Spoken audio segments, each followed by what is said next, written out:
مسیح یسوع میں آپ سب کی سلامتی ہو۔ آج پھر خداوند کی شکر گزاری کہ اس نے ہمیں یہ موقع بخش دیا کہ ہم خداوند کے حضور میں حاضر ہو سکیں اور کچھ وقت کے لیے ہم خداوند کے کلام کو سن سکیں۔ جیسا کہ گزشتہ کئی دنوں سے ہم روزہ کے تعلق سے خداوند کے کلام میں سے سیکھ رہے ہیں۔ مسیح روزہ یا بائبلی روزہ یہ ایک وسیع موضوع ہے، اور اگر ہر روز بھی ہم اس کے بارے میں سیکھیں اور ہر وقت اس کے بارے میں سیکھیں تو وہ کم ہے، لیکن بائبل مقدس میں جو روزہ کے تعلق سے آیات موجود ہیں، واقعات موجود ہیں، خداوند کے خادمین ان ایام میں کوشش کرتے ہیں کہ ان پر آپ کو سکھایا جائے، کیونکہ بائبل میں اور بھی بہت سارے موضوعات ہیں، لیکن آج ہم دوبارہ سے روزہ کے تعلق سے ہی خداوند کے کلام میں سے سیکھیں گے۔ میرے ساتھ خداوند کے پاک کلام میں سے نکالیں پرانے عہد نامہ میں سے سلاطین کی پہلی کتاب، پہلا سلاطین اس کا 21واں باب اور اس کی 11ویں آیت سے لے کر اس کی 14ویں آیت کے آخر تک خداوند کے کلام میں سے تلاوت کی جائے گی۔ سلاطین کی پہلی کتاب اس کا 21واں باب اور اس کی 11ویں آیت سے لے کر اس کی 14ویں آیات کے آخر تک پاک کلام میں یوں مرقوم ہے: چنانچہ اس کے شہر کے لوگوں یعنی بزرگوں اور امیروں نے جو اس کے شہر میں رہتے تھے، جیسا ایزبل نے ان کو کہلا بھیجا، ویسا ہی ان خطوط کے مضمون کے مطابق جو اس نے ان کو بھیجے تھے کیا۔ انہوں نے روزہ کی منادی کرا کے نبوت کو لوگوں کے بیچ اونچی جگہ پر بٹھایا، اور وہ دونوں آدمی جو شریر تھے آ کر اس کے آگے بیٹھ گئے، اور ان شریروں نے لوگوں کے سامنے اس کے یعنی نبوت کے خلاف یہ گواہی دی کہ نبوت نے خدا پر اور بادشاہ پر لعنت کی ہے۔ تب وہ اسے شہر سے باہر نکال لے گئے اور اس کو ایسا سنسار کیا کہ وہ مر گیا۔ پھر انہوں نے ایزبل کو کہلا بھیجا کہ نبوت سنسار کر دیا گیا اور مر گیا۔ خداوند کے پاک کلام کا پڑھا اور سنا جانا ہم سبوں کے لیے برکت کا باعث ٹھہرے، آمین۔ سلاطین کی کتاب اور اس کا 21واں باب، یہ باب ایک مشہور باب ہے جس میں ایک بادشاہ اخیب کا ذکر ہمیں خداوند کے کلام میں ملتا ہے۔ اور اخیب ایک ایسا بادشاہ ہے جس کی بیوی اخیب اسرائیلی ہے، وہ ایک ایماندار شخص ہے، لیکن اس کی بیوی ایزبل، جسے انگریزی میں جیزبل بھی کہا جاتا ہے، وہ ایک بت پرست گھرانے سے تعلق رکھتی تھی اور غیر معبودوں کی پرستش کرتی تھی۔ اخیب کو ایک پریشانی نے آ گھیرا، اور وہ یہ ہے کہ اس کا محل جو ہے اس کے ساتھ ایک کھیت ہے، ایک جگہ ہے جہاں پر تاکستان لگایا گیا ہے، جہاں پر نبوت جو شخص ہے اس نے اپنے کھیت میں اپنے کام کے مطابق، اپنی مرضی کے مطابق فصل کو کاشت کیا ہے۔ اور خداوند کے پاک کلام میں لکھا ہے کہ اخیب یہ چاہتا تھا کہ وہ اس جگہ کو حاصل کر لے۔ وہ نبوت کے پاس گیا اور نبوت کے پاس جا کر اس نے اس بات کو اس کے سامنے رکھا کہ یہ کھیت چونکہ میرے محل کے ساتھ لگتا ہے، میں یہاں پر پاکستان لگانا چاہتا ہوں، تو یہ جگہ مجھے دے دے۔ نبوت بادشاہ کو منع کرتا ہے، وہ یہ کہتا ہے کہ میں یہ جگہ تجھے نہیں دے سکتا کیونکہ یہ میرے باپ دادا کی میراث ہے۔ اور جب ہم خداوند کے کلام میں احبار کی کتاب کو پڑھتے ہیں تو نبوت جو کچھ کر رہا تھا وہ کلام کے مطابق تھا، کیونکہ خداوند کے کلام میں قوم بنی اسرائیل کے لیے حکم تھا کہ وہ اپنی میراث کسی کو نہ دیں۔ میراث سے مراد زمین جائیداد ہے، وہ کسی کو نہ دیں۔ اور اسی سلسلے میں نبوت، حالانکہ اس کے سامنے ایک بادشاہ کھڑا ہے، وہ اپنی جگہ اس بادشاہ کو دینا نہیں چاہتا۔ اور کیا ہوتا ہے کہ نبوت جب یہ انکار کرتا ہے تو اخیب اس کے بعد اپنے گھر آتا ہے، اور گھر پر اس کی بیوی جو ایک شریر عورت تھی وہ موجود تھی۔ اور کلام میں لکھا ہے کہ جب اس نے اپنے شوہر کو، اخیب کو پریشان دیکھا، اداس دیکھا، اس کے چہرے کو مرجھائے ہوئے دیکھا، تو اس نے یعنی ایزبل نے پوچھا کہ کیا سبب ہے کہ تیرا چہرہ اداس ہے؟ تو اس نے بتایا کہ یہ جگہ جو ہمارے محل کے ساتھ ہے، میں اس کو حاصل کرنا چاہتا تھا، لیکن یہ شخص نبوت جو ہے وہ جگہ مجھے نہیں دیتا۔ ایزبل نے اسے کہا کہ بادشاہ تو اٹھ، اپنا جی بہلا، خوش ہو، یہ جگہ میں تجھے لے کر دوں گی۔ اور اس جگہ کو حاصل کرنے کے لیے اس نے جو کام کیا وہ واقعہ ہمیں خداوند کے کلام میں ان آیات میں ملتا ہے۔ اور وہ واقعہ یہ ہے کہ روزہ کا غلط استعمال کیا گیا۔ آج کے دور میں بھی بہت سارے عزیز جب وہ روزہ رکھتے ہیں تو روزہ کا استعمال یا روزہ رکھ کر جو مقاصد ہیں وہ بڑے عجیب طرح کے ہوتے ہیں. اے خداوند مجھے اگر تو روزہ میں میری اس دعا کو سنے تو میری دعا یہ ہے کہ میرے دشمن جو میرے خلاف ہیں اے خداوند وہ ہلاک ہو جائیں. اور کئی بار دعائیں بھی اس طرح کی جاتی کہ اے خداوند تو میرے دشمنوں کو ختم کر دے, اے خداوند ان کے ساتھ بہت برا ہو جائے. نہ تو خدا کو ایسی دعا اور نہ ایسا روزہ پسند ہے جو نامناسب دعا یا نامناسب روزہ ہے. اب اس روزہ کو رکھوانے کا جو مقصد ہے وہ ایزبل کا یہ تھا کہ نبوت کو مار دیا جائے, اسے قتل کر دیا جائے. اب جب انسان رہے گا ہی نہیں تو اس کی جگہ بادشاہ خود سے لے لے گا. اور کلام میں لکھا ہے کہ اس نے کیا کیا کہ اس نے کہا کہ روزہ کی منادی کرائی اور یہ کہا کہ لوگ روزہ رکھیں اور نبوت کو اونچی جگہ پر, یعنی جہاں پر وہ نظر آتا ہے اونچی جگہ پر اس کو بٹھاؤ. اور وہ لوگ جنہوں نے روزہ رکھا ہے 2 آدمی جو ہیں شریر آدمی اس کے سامنے ہوں اور اس کے خلاف گواہی دیں کہ اس نے خدا پر اور بادشاہ پر لعنت کی ہے. روزہ کی حالت میں اس لیے تاکہ جب روزہ رکھا تو لوگوں کو پتا ہوگا کہ یہ جھوٹ نہیں بول رہے, تو روزہ کی حالت میں ہیں. اسی لیے نبوت کے لیے یہ منصوبہ بنایا گیا تاکہ نبوت کو سنسار کیا جائے اور وہ جگہ بادشاہ اخیب کو مل جائے. تھوڑی سی جگہ کے لیے, تھوڑے سے زمین کے قطع کے لیے, اس حصہ کے لیے روزہ کا غلط استعمال کیا.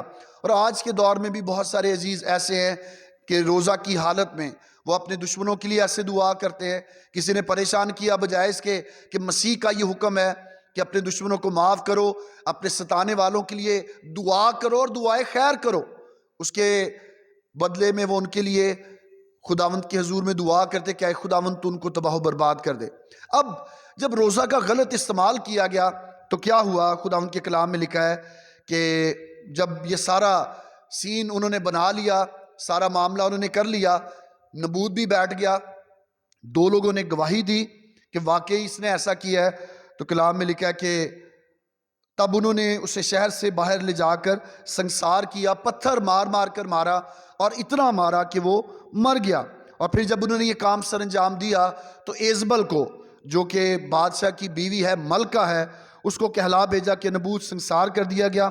جب ایزبل نے سنا کہ نبوت سنسار کر دیا گیا اور مر گیا تو اس نے اخیب سے کہا کہ اٹھ اور یزریلی نبوت کے پاکستان پر قبضہ کر لے, جسے اس نے قیمت پر بھی تجھے دینے سے انکار کیا تھا.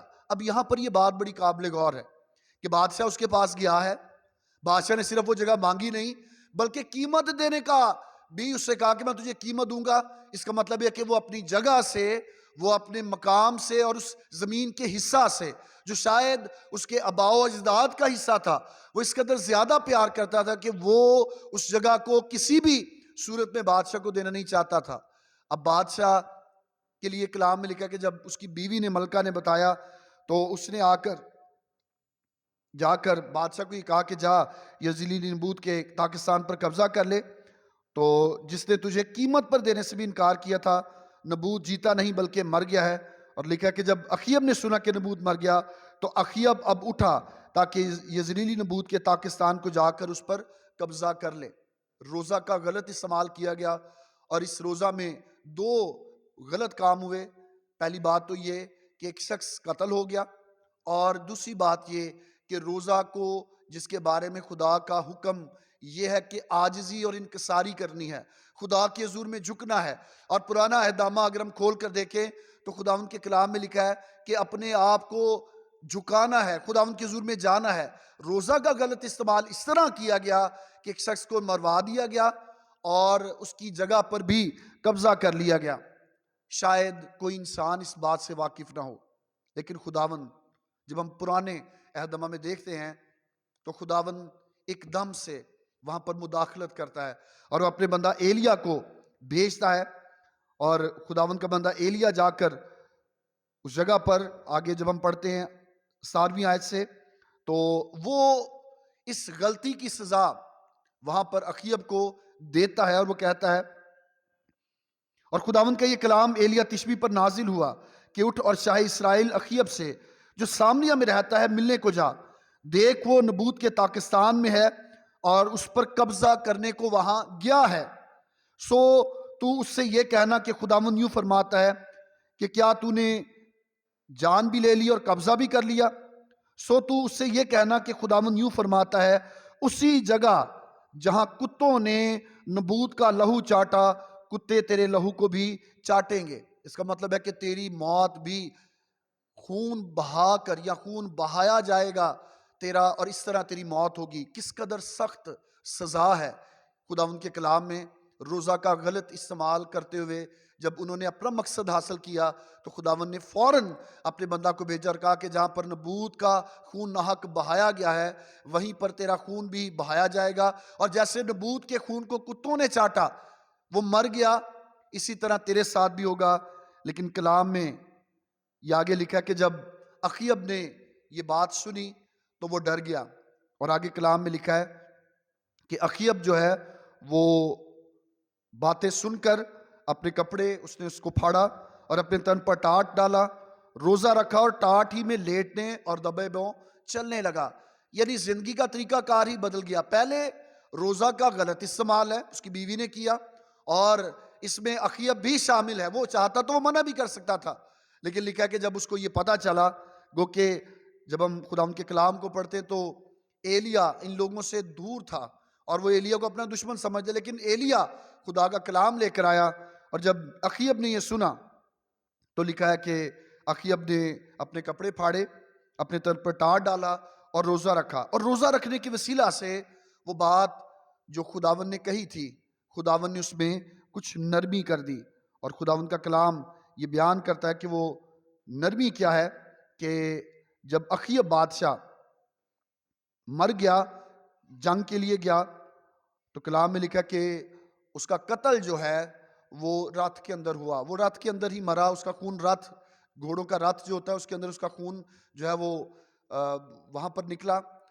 لیکن آگے چل کر جب ہم خداوند کے کلام میں پڑھتے ہیں تو لکھا ہے کہ انہوں نے جا کر جب رتھ کو تالاب میں دھویا تو یہ وہ تالاب تھا جس کے اندر سے پانی جو ہے وہ آگے جاتا تھا، اور کتوں نے اس پانی کو پیا۔ یعنی وہ بات جو خداوند نے کہی تھی وہ بات سچ ثابت ہوئی۔ اور کیوں ہوئی؟ کیونکہ پہلے خدا کے حکم کو توڑا اور روزہ کا غلط استعمال کیا۔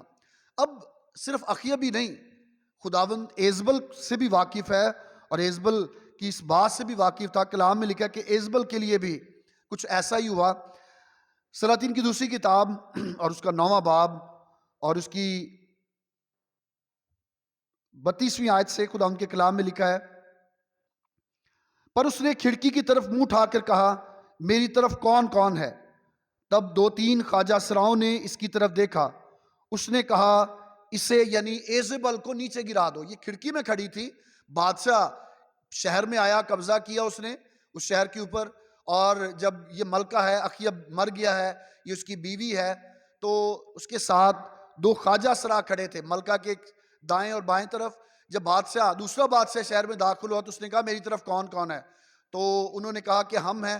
اس نے کہا، اس عورت کو نیچے گرا دو۔ خواجہ سراؤں نے اسے کھڑکی سے، جہاں سے وہ دیکھ رہی تھی بڑے تیار ہو کر اس بادشاہ کو جو آ رہا تھا، کلام میں لکھا کہ ان خواجہ سراؤں نے اس عورت ایزبل کو، جس نے نبوت کو مروایا تھا، روزہ کا غلط استعمال کروایا تھا، ناحق کسی کی جگہ پر قبضہ کیا تھا، کلام میں لکھا ہے کہ خواجہ سراؤں نے جب اسے نیچے گرا دیا تو اس کے خون کی چھینٹیں دیوار پر اور گھوڑوں پر پڑی، اور اس نے اسے پاؤں تلے روندا۔ اور جب یہ اندر آیا تو اس نے کھایا پیا، پھر کہنے لگا، اس لعنتی عورت کو دیکھو اور اسے دفن کر دو، کیونکہ وہ شہزادی ہے۔ اور وہ اسے دفن کرنے گئے، پر کھوپڑی اور اس کے پاؤں اور ہتھیلیوں کے سوا اس کا اور کچھ ان کو نہ ملا۔ اس قدر سخت خداوند نے سزا دی، اور وجہ کیا ہے؟ ناحق کسی کا خون بہایا، اور خون کو بہانے کے لیے، اپنا بدلہ لینے کے لیے، اس جگہ کو حاصل کرنے کے لیے روزہ کا غلط استعمال کیا۔ میرے عزیزو، آج بھی بہت سارے لوگ روزہ کو اسی طرح اختیار کرتے ہیں کہ وہ اپنے مقاصد کو حاصل کرنے کے لیے، اپنی مرضی کی دعا اور اس کا جواب لینے کے لیے خداوند کے حضور میں آتے ہیں۔ خداوند کا کلام یسعیاہ نبی کے صحیفہ میں ہی کہتا ہے، خداوند کا بندہ بیان کرتا ہے کہ کیا یہ وہ روزہ ہے جو مجھ کو پسند ہے، وہ روزہ جو خدا کو پسند ہے؟ کلام میں لکھا ہے وہ روزہ یہ ہے کہ ظلم کی زنجیریں توڑیں، جوئے کے بندھن ان کو اپنے آپ سے جدا کریں، ہر ایک بندھن کو جو ہماری زندگی میں اس کو توڑیں۔ یہ نہیں کہ صرف ایک دن 2 دن یا 40 ایام 50 ایام ہم روزہ کی حالت میں اور باقی ہر وقت ہم خداوند کے خلاف چلتے رہیں، یا یہ روزہ کا غلط استعمال ہے۔ اور بائبل کے اندر جن لوگوں نے بھی روزہ کو اپنی مرضی کے مطابق کرنے کی کوشش کی، خداوند نے ان کو ایسی سزا دی۔ اور بائبل میں ایسے بہت سارے مواقع ہمیں نظر آتے ہیں جہاں پر لوگوں نے روزہ رکھ کر عاجزی کی، موت ان کے سر پر منڈلا رہی تھی۔ وہ عصر کی کتاب کے واقعے کا ذکر ہو، وہ نینوا شہر کے لوگوں کا ذکر ہو، جب موت ان کے سر پر منڈلا رہی تھی، روزہ رکھ کر جب وہ خداوند کے حضور میں گئے تو خدا نے انہیں معاف کیا۔ آج اگر خداوند ہمیں یہ توفیق بخش رہا ہے، ہمیں یہ توفیق دے رہا ہے کہ ہم روزہ میں جائیں اور روزہ کو اختیار کریں، اس عبادت کو اپنی زندگی میں اپنائیں، تو میرے عزیزو اس روزہ میں سب سے بڑھ کر خداوند کی مرضی کو جاننے کی ضرورت ہے۔ روزہ اپنی باتیں خداوند کے سامنے منوانے کا نام نہیں، بلکہ خدا کی بات اپنی زندگی میں مان جانے یا خدا کی مرضی کو اپنی زندگی میں مان جانے کا نام ہے۔ آج کے دن میں خداوند کا خادم ہوتے ہوئے میں آپ سے کہنا چاہوں گا کہ روزہ جو ایک ایسی عبادت ہے جسے ہم خداوند کے حضور میں جا کر اپنے آپ کو عاجز کرتے ہیں، اگر ہم اس روزہ کا غلط استعمال کریں تو اس میں دکھاوا بھی شامل ہے، کہ روزہ رکھ کر دکھاوا کرنا۔ فلاں لوگ وہ 30 رکھتے ہیں، ہم 40 رکھ کے دکھائیں گے، ہم 40 رکھتے ہیں، فلاں اتنا رکھتا ہے، میں تو ہفتے میں بھی 2 بار روزہ رکھتا ہوں، یہ بھی روزہ کا غلط استعمال ہے۔ اور یسوع مسیح نے بھی اس فریسی کو جو ہیکل میں دعا کرنے گیا اور روزہ گنوا رہا ہے، ہفتہ میں 2 بار روزہ، یسوع مسیح کہتا ہے وہ راست باز ٹھہر کر نہیں گیا۔ اور آج جتنے بھی اس طرح کا روزہ مسیحی ایماندار ہوتے ہوئے رکھتے ہیں، ان کا یہ روزہ بھی خدا کے حضور نامقبول روزہ ہے۔ آج میری خداوند سے دعا ہے کہ خداوند ہم میں سے ہر ایک کو یہ توفیق بخشے کہ ہم وہ روزہ جو کلام کے مطابق اور خدا کی مرضی کے مطابق ہے اس کو اختیار کریں، اس روزہ میں ہم معاف کرنے والے ہوں، اس روزہ میں ہم آپسی محبت میں، جیسے ہم خدا کے ساتھ محبت میں بڑھتے ہیں، آپسی محبت میں بھی اور زیادہ بڑھیں۔ خداوند اس کلام کے وسیلہ سے ہم سبوں کو برکت بخشے، آمین۔